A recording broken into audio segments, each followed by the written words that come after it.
আসসালামু আলাইকুম সুপ্রিয় শিক্ষার্থীরা, দ্বাদশ শ্রেণীর ইতিহাস বিষয়ক অনলাইন ক্লাসে আমি আইরিন পারভিন তোমাদের সবাইকে স্বাগত জানাচ্ছি। প্রিয় শিক্ষার্থীরা, তোমরা হয়তো ইতিমধ্যেই নেপোলিয়ন বোনাপার্টের নাম শুনে থাকবে। আজ আমি নেপোলিয়ন বোনাপার্ট নিয়ে তোমাদের সাথে আলোচনা করব। নেপোলিয়নকে বলা হয় ফরাসি বিপ্লবের সন্তান। নেপোলিয়ন তার স্বীয় মেধা, প্রতিভা, সাহস ও কর্মস্পৃহা দ্বারা ইতিহাসের গতিপথ পরিবর্তন করে দিয়েছিলেন। তার প্রতিভা ও কর্মদক্ষতা এতটাই দীপ্তিময় ছিল যে 1799 থেকে 1814 খ্রিস্টাব্দ পর্যন্ত এই সময়কালকে ইউরোপের ইতিহাসে নেপোলিয়নের যুগ বলে অভিহিত করা হয়। 1799 খ্রিস্টাব্দের 9 নভেম্বর তিনি দুর্নীতিপরায়ণ ডাইরেক্টরির বিরুদ্ধে একটি সামরিক অভ্যুত্থান ঘটান এবং সেই অভ্যুত্থানের মাধ্যমে তিনি ফ্রান্সের শাসন ক্ষমতা দখল করেছিলেন। নেপোলিয়ন বোনাপার্ট 1769 খ্রিস্টাব্দের 15ই আগস্ট ইতালির অন্তর্গত কর্সিকা দ্বীপের একটি ছোট্ট শহরে এক দরিদ্র কিন্তু সম্ভ্রান্ত পরিবারে তিনি জন্মগ্রহণ করেছিলেন। তার পিতার নাম ছিল চার্লস বোনাপার্ট। তিনি আইন ব্যবসার সাথে জড়িত ছিলেন। নেপোলিয়ন ছিলেন তাদের চতুর্থ সন্তান। নেপোলিয়নের জন্মের কিছুদিন পর কর্সিকা দ্বীপটি ফ্রান্সের নিয়ন্ত্রণে চলে আসে। ছেলেবেলা থেকেই শৈশবকাল থেকেই নেপোলিয়ন ছিলেন নির্ভীক, অনমনীয় এবং অধ্যবসায়ী। তার ছোটবেলা থেকেই ইচ্ছে ছিল বড় হয়ে তিনি সৈনিক হবেন। ইতিহাস এবং দর্শন এই দুইটি বিষয়ের প্রতি তার গভীর আগ্রহ ছিল। তিনি সামরিক কলেজে ভর্তি হন এবং সামরিক শিক্ষার পাশাপাশি বিখ্যাত যে দার্শনিক ছিলেন রোসো, ভলতেয়ার, তাদের গ্রন্থগুলো তিনি অধ্যয়ন করেন। 1789 সালে ফরাসি বিপ্লবের ভাবধারায় প্রভাবিত হয়ে তিনি রাজনীতিতে যোগ দেন। 1791 সালে নেপোলিয়ন লেফটেন্যান্ট পদে উত্তীর্ণ হন। 1794 সালে মাত্র 17 বছর বয়সে তিনি বিপ্লবী বাহিনীর জেনারেল পদে নিযুক্ত হন। 1794 সালে উগ্রপন্থী জেকোবিন দলের যে প্রধান নেতৃত্ব যে দিয়েছিলেন রোবস্পিয়ারকে গিলোটিনে হত্যার পর নেপোলিয়ন বোনাপার্টকে পদচ্যুত করা হয় এবং সেই সময় তাকে জেলে প্রেরণ করা হয়। এরপর ফ্রান্সের শাসন ক্ষমতায় পরিবর্তন আসে। ফ্রান্সের নতুন সংবিধান রচনা করা হয়। সেই সংবিধানে ফ্রান্সের শাসন ক্ষমতা 5 জন ডাইরেক্টরের হাতে অর্পণ করা হয়। একে বলা হয়, তাদের শাসনামলকে বলা হয় ডাইরেক্টরি শাসন। এই ডাইরেক্টরি শাসনামলে নেপোলিয়ন বোনাপার্টকে জেলখানা থেকে মুক্তি দেওয়া হয় এবং সে সময় ফ্রান্স ইটালি অভিযান করছিল। তো ইটালি অভিযানে তাকে অধিনায়কের দায়িত্ব দেওয়া হয়। এই অবস্থায় নেপোলিয়ন দুর্নীতিপরায়ণ, অব্যবস্থাপনা, অরাজকতাপূর্ণ ডাইরেক্টরি শাসনের অবসান ঘটানোর লক্ষ্যে এক সামরিক অভ্যুত্থান ঘটান এবং তিনি ফ্রান্সের শাসন ক্ষমতা দখল করেন। নেপোলিয়ন ফ্রান্সের শাসন ক্ষমতা দখল করে তিনি কনসুলেট নামে একটি নতুন শাসন ব্যবস্থা প্রবর্তন করেন এবং 5 বছর তিনি কনসুলেট পদে অধিষ্ঠিত ছিলেন। ফ্রান্সের এই অবস্থায় 1804 সালে সিনেট এই কনসুলেট ফ্রান্সের যে প্রজাতন্ত্র সেই প্রজাতন্ত্র বাতিল ঘোষণা করে এবং নেপোলিয়ন সম্রাট পদে অধিষ্ঠিত হন। এই অবস্থায় তার সিংহাসনে আরোহণ করা সম্পর্কে বা ফ্রান্সের শাসন ক্ষমতা দখল করা সম্পর্কে নেপোলিয়ন নিজেই বলেছিলেন যে তার উক্তিটি এরকম ছিল যে আমি ফ্রান্সের রাজমুকুট মাটিতে পড়ে থাকতে দেখি এবং আমি তরবারির সাহায্যে তা মাথায় তুলে নেই। তিনি সম্রাট পদে অধিষ্ঠিত হওয়ার পর বিভিন্ন পদক্ষেপ গ্রহণ করেছিলেন।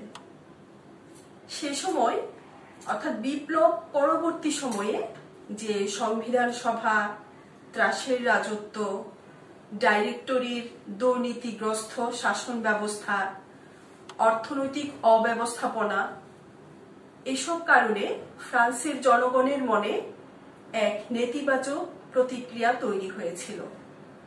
ফ্রান্সের জনগণ এমন একজন শাসক, দেশপ্রেমী, সাহসী শাসকের অপেক্ষায় ছিলেন যিনি এই সমস্ত অব্যবস্থাপনাকে অবসান করে ফ্রান্সে শৃঙ্খলা ফিরিয়ে আনবে। তারা নেপোলিয়নের মধ্যে এই সম্ভাবনা উপলব্ধি করতে পেরেছিলেন, আর এজন্যই নেপোলিয়নের যে একনায়কতান্ত্রিক শাসন ব্যবস্থা সেটাকে ফ্রান্সের জনগণ সহজেই মেনে নিয়েছিলেন। নেপোলিয়ন, আগেই বলেছি, নেপোলিয়ন ছিলেন আসলে বিপ্লবের সন্তান, তাই ফরাসি বিপ্লবের ভাবধারাকে তিনি সমগ্র বিশ্বে ছড়িয়ে দিতে চেয়েছিলেন।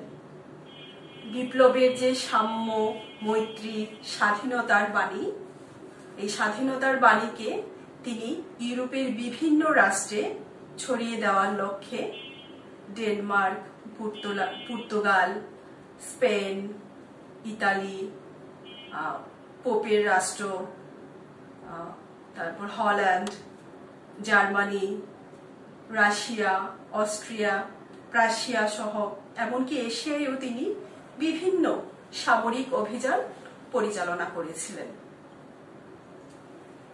এবারে দেখে নেই যে নেপোলিয়ন ফ্রান্সের রাষ্ট্রীয় ক্ষমতা দখল করার পর বিভিন্ন পদক্ষেপ গ্রহণ করেছিলেন। তার মধ্যে সবচেয়ে উল্লেখযোগ্য ছিল তার মহাদেশীয় ব্যবস্থা। এই মহাদেশীয় ব্যবস্থা মূলত ছিল একটি অর্থনৈতিক পরিকল্পনা। এই পরিকল্পনার পেছনের লক্ষ্য যদি আমরা দেখি, যে মহাদেশীয় ব্যবস্থা প্রবর্তনের মূল কারণ ছিল, কারণ নেপোলিয়ন সমগ্র ইউরোপে তিনি তার আধিপত্য প্রতিষ্ঠা করতে চেয়েছিলেন। এক্ষেত্রে তিনি সবচেয়ে বড় বাধা মনে করেছিলেন ইংল্যান্ডকে। ইংল্যান্ডের সাথে ফ্রান্সের পূর্ব থেকেই একটি শত্রুতাপূর্ণ সম্পর্ক ছিল।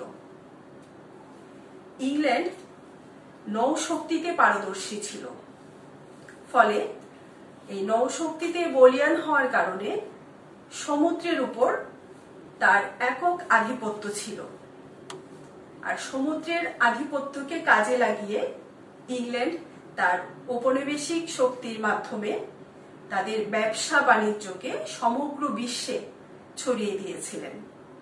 ফলে ইংল্যান্ডের মূল, বা আমরা যদি বলি যে ইংল্যান্ডের প্রধান সম্পদ ছিল আসলে তার এই ব্যবসা। নেপোলিয়ন তার কোনো নৌশক্তিতে ফ্রান্স তখন নেপোলিয়নের সময় এতটা পারদর্শী ছিল না, তাই তিনি ইংল্যান্ডকে বিপর্যস্ত করার জন্য তিনি চিন্তা করেছিলেন, উপলব্ধি করেছিলেন যে ইংল্যান্ডের বিরুদ্ধে সামরিক অভিযান পরিচালনা করে তাকে হারানো বা তাকে আয়ত্ত করা সম্ভব হবে না। সেজন্য তিনি অর্থনৈতিক অস্ত্র প্রয়োগ করেছিলেন। সেটা কি? যে ইউরোপের বাজারে ইংল্যান্ডের পণ্য আমদানি তিনি নিষিদ্ধ করেছিলেন। এইভাবে তিনি আসলে ইংল্যান্ডকে পরাস্ত করতে চেয়েছিলেন। তিনি অস্ট্রিয়া, রাশিয়া এবং প্রাশিয়ার বিরুদ্ধে বিভিন্ন যুদ্ধ পরিচালনা করেন এবং সেই সব যুদ্ধে এই রাষ্ট্রগুলো পরাজিত হয়ে নেপোলিয়নের সাথে সন্ধি করতে বাধ্য হয়েছিল। ফলে তিনি আশা করেছিলেন যে তার এই মিত্র রাষ্ট্রগুলো তার মহাদেশীয় ব্যবস্থা কার্যকর করার ক্ষেত্রে তাকে পূর্ণ সহায়তা প্রদান করবে। এজন্য তিনি ইংল্যান্ডের বিরুদ্ধে এই অর্থনৈতিক পরিকল্পনা গ্রহণ করেছিলেন। তাহলে আমরা দেখছি যে ইংল্যান্ডের প্রধান সম্পদ তার ব্যবসা বাণিজ্যে বিপর্যয় সৃষ্টি করে, অর্থনীতিকে ধ্বংস করে ইংল্যান্ডকে পরাজিত করবে। তার এই পরিকল্পনাই আসলে ছিল মহাদেশীয় ব্যবস্থা। নেপোলিয়ন বোনাপার্ট তার এই মহাদেশীয় ব্যবস্থা বা কন্টিনেন্টাল সিস্টেমকে কয়েকটি আদেশ জারির মাধ্যমে শুরু করেছিল। প্রথমেই আসে বার্লিন ডিক্রি। 1806 খ্রিস্টাব্দে নেপোলিয়ন বোনাপার্ট বার্লিন হতে এই নির্দেশনা জারি করেন। এই ডিক্রিতে বলা হয় যে সমগ্র ব্রিটিশ দ্বীপপুঞ্জকে অবরোধ করা হলো। ফরাসি বন্দরগুলোতে ব্রিটিশ জাহাজ বা তার উপনিবেশ হতে কোনো জাহাজ প্রবেশ করতে পারবে না। ইংল্যান্ডের পণ্যবাহী জাহাজ বাজেয়াপ্ত করা হবে। এই বার্লিন ডিক্রি ঘোষণার পর এর পাল্টা প্রতিক্রিয়া হিসেবে ইংল্যান্ড তখন 1807 খ্রিস্টাব্দের জুলাই মাসে অর্ডার্স ইন কাউন্সিল নামে কিছু নির্দেশনা জারি করে। সেই অর্ডার্স ইন কাউন্সিলে স্পষ্টভাবে বলা হয় ফ্রান্স এবং তার মিত্র দেশগুলোকে ইংল্যান্ডের নৌ অবরোধ ঘোষিত হলো। এই সকল দেশের বন্দরে কোনো দেশের, এমনকি নিরপেক্ষ দেশের জাহাজও ঢুকতে পারবে না। যদি এই আদেশ লঙ্ঘন করা হয় তবে সেই জাহাজ ও তার মালপত্র, অর্থাৎ জাহাজে যে মালপত্রগুলো ছিল সেই মালপত্র ইংল্যান্ড তখন বাজেয়াপ্ত করবে। অর্ডার্স ইন কাউন্সিলে আরো বলা হয়েছিল যদি নিরপেক্ষ দেশের কোনো জাহাজ নিতান্তই ফ্রান্স বা তার মিত্র দেশের বন্দরে যেতে চায়, সেক্ষেত্রে ওই জাহাজকে প্রথমে ইংল্যান্ডের কোনো বন্দরে নোঙ্গর করতে হবে। তারপর যথাযথ প্রক্রিয়া মেনে নির্ধারিত ফি এবং শুল্ক দিয়ে ইংল্যান্ডের কাছ থেকে লাইসেন্স নিতে হবে। লাইসেন্স পাওয়ার পর ওই জাহাজ ফ্রান্স বা তার মিত্র রাষ্ট্রের কোনো বন্দরে নোঙ্গর করতে পারবে। অর্ডার্স ইন কাউন্সিল ঘোষণার পরপরই নেপোলিয়ন বোনাপার্ট তার মিলান হতে 1807 সালে মিলান ডিক্রি জারি করেন। সেখানে বলা হয় যে সকল জাহাজ মিত্র রাষ্ট্র অথবা নিরপেক্ষ যে দেশেরই হোক না কেন, যদি সেই জাহাজ ইংল্যান্ডের কাছ থেকে লাইসেন্স গ্রহণ করে, তাহলে সেই জাহাজগুলোকে, অর্থাৎ লাইসেন্স প্রাপ্ত জাহাজগুলোকে ফ্রান্স বা তার মিত্র রাষ্ট্রের যে কোনো বন্দরে অথবা সমুদ্রের বুকে সেগুলোকেও, ওই জাহাজগুলোকেও ব্রিটিশ পণ্য হিসেবে ফ্রান্স গণ্য করবে এবং এই জাহাজগুলোকে বাজেয়াপ্ত করবে। সহজভাবে বললে বলা যায় যে ইংল্যান্ডের কাছ থেকে যেসব জাহাজ লাইসেন্স নিয়ে ফ্রান্স বা তার মিত্র রাষ্ট্রের বন্দরে নোঙ্গর করবে, সেই জাহাজগুলোকে ফ্রান্স ইংল্যান্ডের সম্পত্তি হিসেবে গণ্য করবে এবং এগুলোকে বাজেয়াপ্ত করবে। মিলান ডিক্রি জারির পরপর নেপোলিয়ন ওয়ারস ডিক্রি এবং ফন্টেনব্লো ডিক্রি জারি করে। সেখানে বলা হয়েছিল যে এই আদেশ অমান্যকারী জাহাজগুলো যদি ব্রিটিশ পণ্য বহন করে তাহলে সেই পণ্যগুলোকে তারা বাজেয়াপ্ত করবে এবং আগুনে পুড়িয়ে ফেলবে। তাহলে দেখতে পাচ্ছি যে Milan decree, Berlin decree, orders in council, Warsaw decree, Fontainebleau decree, এই যে ডিগ্রিগুলো সেই আদেশগুলো, ডিগ্রির মাধ্যমে যে আদেশগুলো জারি করা হয়েছিল সেই আদেশগুলোকে একত্রে বলা যায় যে মহাদেশীয় ব্যবস্থা বা কন্টিনেন্টাল সিস্টেম। অর্থাৎ নেপোলিয়ন তার অর্থনৈতিক পরিকল্পনাকে কার্যকর করার ক্ষেত্রে Berlin degree, Milan degree, wars degree এবং ফন্টেনব্লো ডিগ্রির মাধ্যমে যে আদেশগুলো জারি করেছিল সেগুলোকে একত্রে আমরা বলতে পারি মহাদেশীয় ব্যবস্থা বা কন্টিনেন্টাল সিস্টেম। এই কন্টিনেন্টাল সিস্টেমের পেছনে, জারির পিছনে নেপোলিয়নের উদ্দেশ্য আসলে দুই রকম ছিল।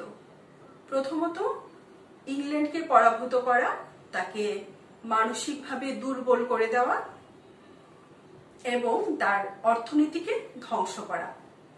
তাহলে ইউরোপের বাজার, আসলে ইংল্যান্ডের পণ্যের বাজার সমগ্র বিশ্বেই ছিল, জনপ্রিয় ছিল। নেপোলিয়ন চেয়েছিল যে ইউরোপে ইংল্যান্ডের যে বাজার সেটাকে রোধ করে সেই ইউরোপীয় বাজারে ফ্রান্সের একচাটিয়া আধিপত্য বিস্তার করা। এইভাবে নেপোলিয়ন আসলে ফ্রান্সের অর্থনীতিকে শক্তিশালী করতে চেয়েছিলেন, পাশাপাশি ইংল্যান্ডের অর্থনীতিকে ধ্বংস করতে চেয়েছিলেন। নেপোলিয়নের এই মহাদেশীয় ব্যবস্থার পরিকল্পনা বা অর্থনৈতিক পরিকল্পনা পুরোপুরি ব্যর্থ হয় এবং তার প্রতি তার দেশের জনগণ পর্যন্ত সংক্ষুব্ধ হয়ে ওঠে এবং নেপোলিয়নের যে পতন, সেই পতনের পেছনেও এই মহাদেশীয় ব্যবস্থা অনেকাংশে দায়ী বলে মনে করা হয়। এবার আমরা মহাদেশীয় ব্যবস্থার যে ব্যর্থতার কারণ এবং তার ফলাফল সেই সম্পর্কে একটু আলোচনা করব। মহাদেশীয় ব্যবস্থা যখন শুরু হয় বা কার্যকর করা হয় তখন প্রথম দিকে ইংল্যান্ডকে বেশ দখল সামলাতে হয়, কারণ 1806 থেকে 1811 সাল পর্যন্ত এই সময়ে ইংল্যান্ডের যে আমদানি রপ্তানি বাণিজ্য, বিশেষ করে রপ্তানি বাণিজ্য ধস নেমে আসে। এই সময় বড় বড় যে কারখানাগুলো ছিল তাদের গুদামে প্রচুর পণ্য জমা হয় এবং কাঁচা পণ্যগুলো নষ্ট হয়ে যায়। শ্রমিক অসন্তোষ দানা বেঁধে ওঠে এবং সমগ্র ইংল্যান্ড জুড়ে তখন শ্রমিক আন্দোলন শুরু হয়।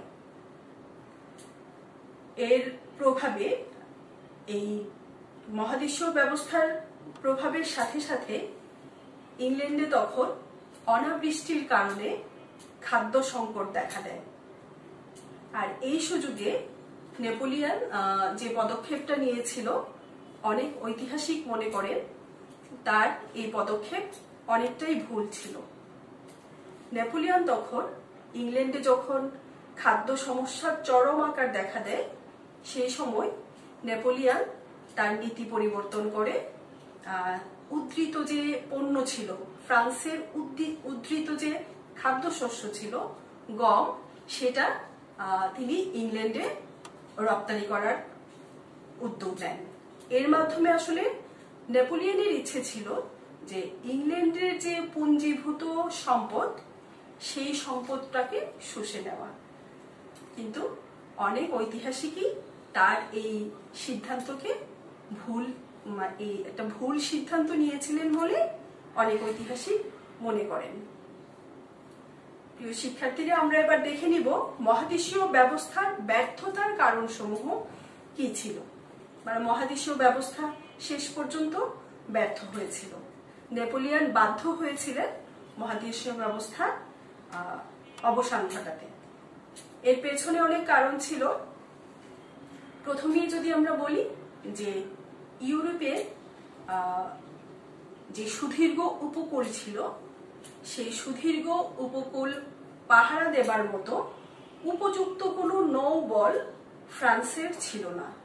ফলে মহাদেশীয় ব্যবস্থা কার্যকর করা, পুরোপুরি কার্যকর করা ফ্রান্সের পক্ষে সম্ভব ছিল না। ইংল্যান্ড ছিল নৌশক্তিতে অপ্রতিদ্বন্দ্বী। ইংল্যান্ড আগেই উপলব্ধি করতে পেরেছিল যে ফ্রান্সের কাছে নৌসেনা নেই, মানে নৌসেনা দুর্বল, কিন্তু ডেনমার্কের নৌসেনা খুব সবল ছিল।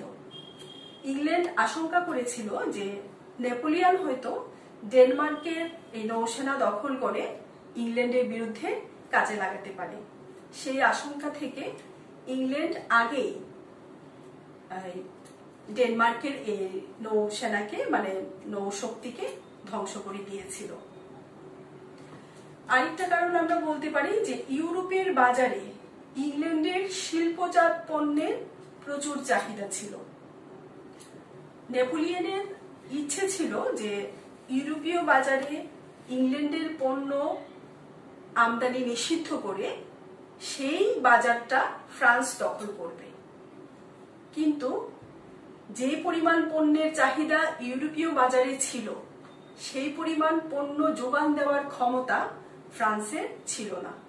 ফলে দেখা যায় যে ফ্রান্সের ইউরোপের বিভিন্ন দেশে খাদ্যদ্রব্যের সংকট দেখা দেয়, পণ্য সামগ্রীর সংকট দেখা দেয়, এবং এই নিত্য প্রয়োজনীয় পণ্যগুলো দাম অনেক ঊর্ধ্বে চলে যায়। ফলে এর প্রভাব সাধারণ মানুষের মনে পড়ে এবং সাধারণ মানুষ সংক্ষুব্ধ হয়, তারা নেপোলিয়নের প্রতি বিরক্ত হয়। এইভাবে দেখা যায় যে সমগ্র ইউরোপের বিভিন্ন রাষ্ট্রে নেপোলিয়নের বিরুদ্ধে তীব্র অসন্তোষ দানা বেঁধে ওঠে। নেপোলিয়ন তার যে মহাদেশীয় ব্যবস্থা, সেখানে ইংল্যান্ডের পণ্য আমদানিকে রুখে দিয়েছিল। এর ফলে দেখা গেল যে পুরোপুরি এটা কার্যকর করতে পারেনি, যেই কারণে চূড়া পথে, অর্থাৎ চূড়াইভাবে ব্রিটিশ পণ্য ইউরোপের বিভিন্ন বাজারে চলে আসে। এক্ষেত্রে কখনো কখনো তারা বল প্রয়োগ করে বাজারে ঢুকতো, আবার কখনো বা দুর্নীতির আশ্রয় নিয়ে নেপোলিয়নের কর্মচারীদের মাধ্যমেই চূড়াই পথে ব্রিটিশ পণ্য ইউরোপীয় বাজারে সয়লাভ হয়ে যায়। এই সময়ে ফ্রান্সের যে মিত্র রাষ্ট্র ছিল রাশিয়া, সে রাশিয়াও চুক্তি ভঙ্গ করে এবং অবৈধ বাণিজ্যে লিপ্ত হয়। ইংল্যান্ড তখন একটা পদক্ষেপ নিয়েছিল যে যখন অবস্থা সংকটাপন্ন, তখন ইংল্যান্ড তার অর্ডার্স ইন কাউন্সিল শিথিল করে উদার শর্তে নিরপেক্ষ দেশের যে জাহাজগুলো ছিল, সেই জাহাজগুলোকে অবাধে লাইসেন্স প্রদান করে। ফলে নিরপেক্ষ দেশের জনগণ বা নিরপেক্ষ দেশগুলো ইংল্যান্ডের সমর্থনে চলে যায়। ইংল্যান্ড এ সময় উপনিবেশগুলোর সাথে যোগাযোগ করতে ব্যর্থ হয়ে, অর্থাৎ বাজারটা হারিয়ে নতুন বাজারের খোঁজা শুরু করে এবং তারা ল্যাটিন আমেরিকায় এবং তুরস্কে নতুন বাজার খুঁজে নেয়। এর ফলে ইংল্যান্ডের যে অসুবিধাগুলো ছিল মহাদেশীয় ব্যবস্থার ফলে, ইংল্যান্ড প্রাথমিক পর্যায়ে যে সমস্যায় পড়েছিল, সেই সমস্যা অনেকাংশেই লাঘব হয়। ফ্রান্সের জনগণও ব্রিটিশ পণ্যের উপর অনেক নির্ভরশীল ছিল। এই কারণে এমনকি নেপোলিয়ন নিজেও তার যে সোনার জুতা এবং পোশাক, তার সৈন্যবাহিনীর জন্য বুট জুতা, এগুলো চোরাই পথে তিনি ইংল্যান্ড থেকে আনিয়েছিলেন। তো শেষ পর্যন্ত ফ্রান্সের জনগণের চাপে নেপোলিয়ন এই মহাদেশীয় ব্যবস্থা বা অবরোধগুলো, অর্থনৈতিক অবরোধ তুলে নিতে বাধ্য হয়। এইভাবে মহাদেশীয় ব্যবস্থা বা কন্টিনেন্টাল সিস্টেমের অবসান ঘটে। এরপরে আমরা, প্রিয় শিক্ষার্থীরা, এবার আমরা পেনিনসুলার যুদ্ধ সম্পর্কে একটু সংক্ষেপে জেনে নিব। পেনিনসুলার যুদ্ধকে উপদ্বীপের যুদ্ধ বলা হয়। এই পেনিনসুলার যুদ্ধ ছিল নেপোলিয়নের সাম্রাজ্যবাদ প্রতিষ্ঠার জন্য যুদ্ধ। স্পেনের লোকজনের সাথে, মানে স্পেনের অধিবাসীর সাথে ফ্রান্সের এই যুদ্ধ শুরু হয়েছিল। মূলত 1807 সালে স্টিল সিটের সন্ধির মাধ্যমে নেপোলিয়ন যে বিজয় অভিযান শুরু করে তার অবসান ঘটেছিল 1811 খ্রিস্টাব্দে। এই সন্ধির মাধ্যমে ইতালি, জার্মানি, ওয়েস্টফেলিয়া এই প্রভৃতি জায়গার উপর বা স্থানের উপর নেপোলিয়নের কর্তৃত্ব স্থাপিত হয়েছিল। এই রাষ্ট্রগুলো ছাড়াও পোল্যান্ড, স্পেন, পর্তুগাল নেপোলিয়ন তার প্রভাব এবং আধিপত্য প্রতিষ্ঠা করে। মূলত প্যারিস তখন সমগ্র ইউরোপের রাজনৈতিক কেন্দ্রে পরিণত হয়।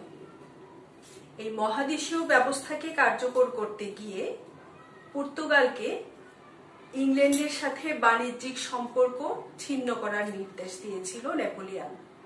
কিন্তু পর্তুগালের সাথে ইংল্যান্ডের সুসম্পর্ক থাকায় পর্তুগাল তা অস্বীকার করে। তখন নেপোলিয়ন স্পেনের সাথে মিত্রতা স্থাপন করে একটি চুক্তি স্বাক্ষর করে। সেই চুক্তি মোতাবেক 1807 সালে ফ্রান্স পর্তুগাল অধিকার করে এবং স্পেন এবং ফ্রান্সের মধ্যে পর্তুগাল বন্টন হওয়ার শর্ত ছিল সেই চুক্তি মোতাবেক। কিন্তু নেপোলিয়ন পর্তুগাল অধিকার করার পর স্পেনের সাথে সেই চুক্তি ভঙ্গ করে এবং বিশ্বাসঘাতকতা করে।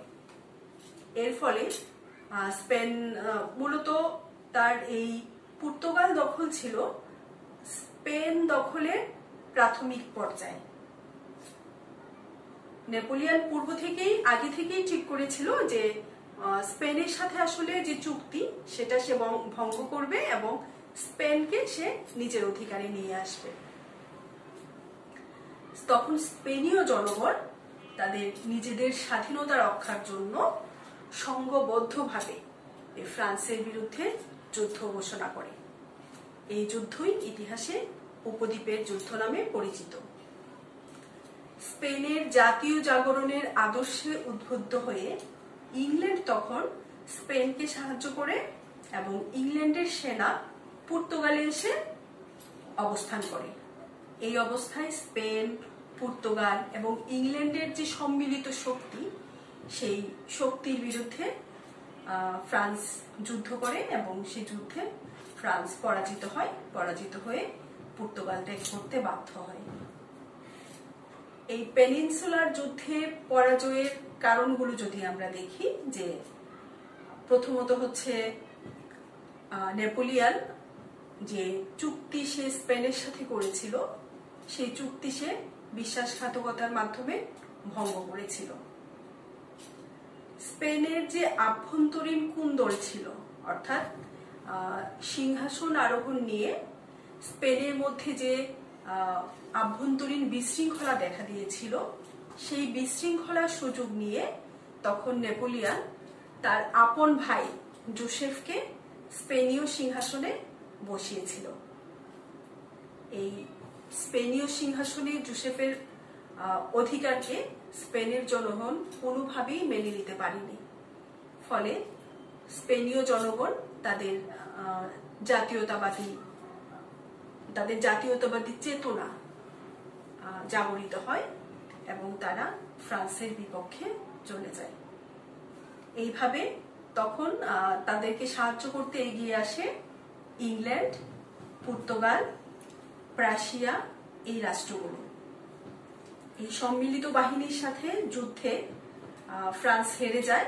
এর কারণ ছিল যে যুদ্ধক্ষেত্রে নেপোলিয়ন সার্বক্ষণিক অবস্থান করতে পারেনি। ফলে নেপোলিয়নের অনুপস্থিতির সুযোগে তার যে সেনাবাহিনীর সেনাপতিরা ছিল তাদের মধ্যে মতভেদ দেখা দেয় এবং তারা সঠিক সিদ্ধান্ত নিতে অপারগ হয়। এইসব কারণে পেনিনসুলার যুদ্ধে নেপোলিয়নের পরাজয় হয়। পেনিনসুলার যুদ্ধে ফ্রান্সের এই পরাজয়ে ইউরোপীয় অন্যান্য রাষ্ট্রগুলো খুব আনন্দিত হয় এবং তারাও ফ্রান্সের এই অধীনতা থেকে মুক্ত হওয়ার জন্য উদ্গ্রীব হয়ে ওঠে। সুপ্রিয় শিক্ষার্থীরা, আজকে এ পর্যন্তই। আগামী ক্লাসে আবার তোমাদের সাথে দেখা হবে।